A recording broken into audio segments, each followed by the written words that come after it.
Oh, hello there everyone.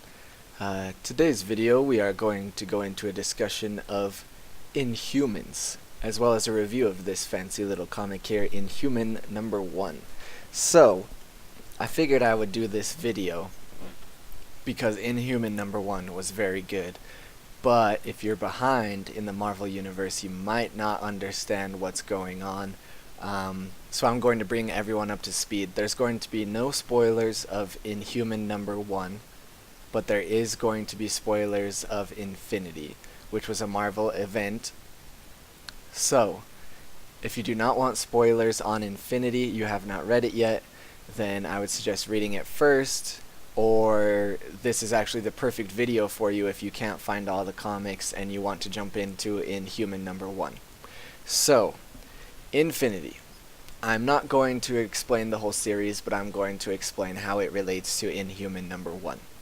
So in Infinity, Black Bolt, the king of the Inhumans, he sets off a Terrigen bomb to stop, a huge invasion. Thanos is going wild. There's just a ton to Infinity. So he sets off a Terrigen bomb. So if you don't know what Terrigen is, it was actually created by an Inhuman geneticist, and it unlocks superpowers within Inhumans. So, okay, what are Inhumans? So if you don't know what Inhumans are, let's back up a little bit. So, the Kree race, a long time ago, on ancient Homo sapiens, did experiments to make superhumans. They abandoned the experiments, and those people banded together as Inhumans.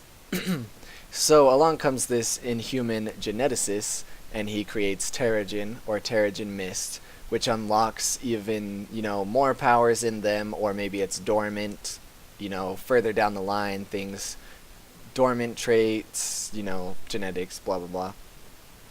So, up until this time, there aren't too many Inhumans. I mean, there's Black Bolt, there's his wife, and there's, I think, just around 6 or 8 known Inhumans that are actually in the comics.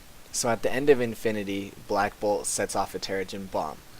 And this potentially creates millions of Inhumans.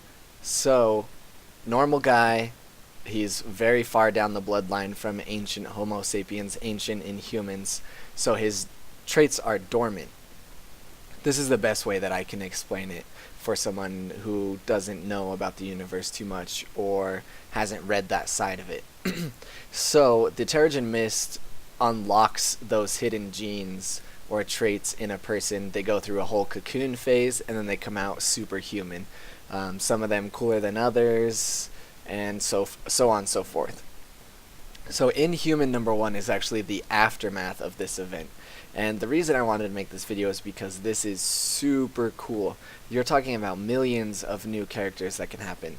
Now, of course, they're not going to actually have millions, but it's going to play a huge role in the Marvel Universe, at least what I think.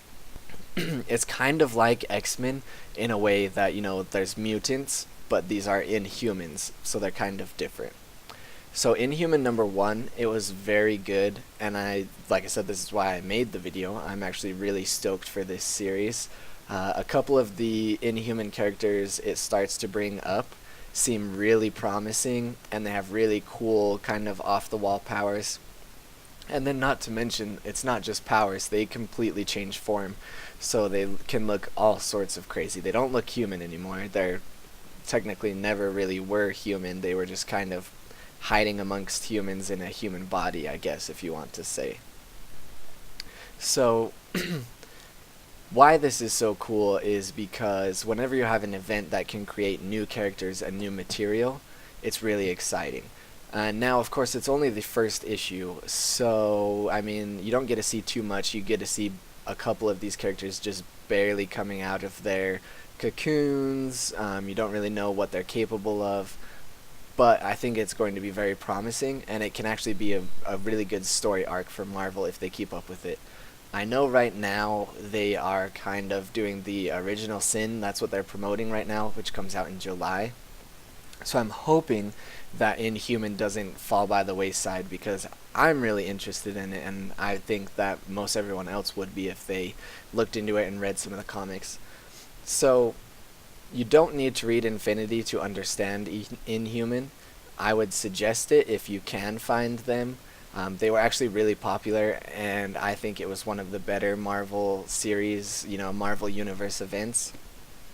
So, another reason this is really exciting, well, I don't know if you would say really exciting, but what they can do with this, for those of you who do not know, Marvel movies cannot use the term mutant, and that is because Sony and Fox own the rights to the word mutant. Yes, that is very stupid, I know. What are you gonna do? So, if Marvel spins it correctly, they could make Quicksilver and Scarlet Witch Inhumans. And in all honesty, I think that is the best way to spin it legally. I mean, obviously it sucks to not do the original story, Magneto's kids, blah blah blah, they're actually mutants.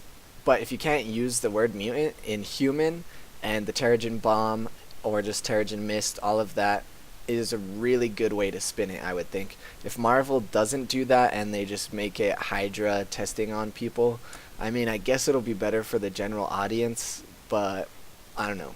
Calling them Inhumans over that being tested on by Hydra and they get their superpowers, I think it's a lot cooler because it explains someone who wasn't born with powers, which a mutant is born with powers, but then gets them later on in humans.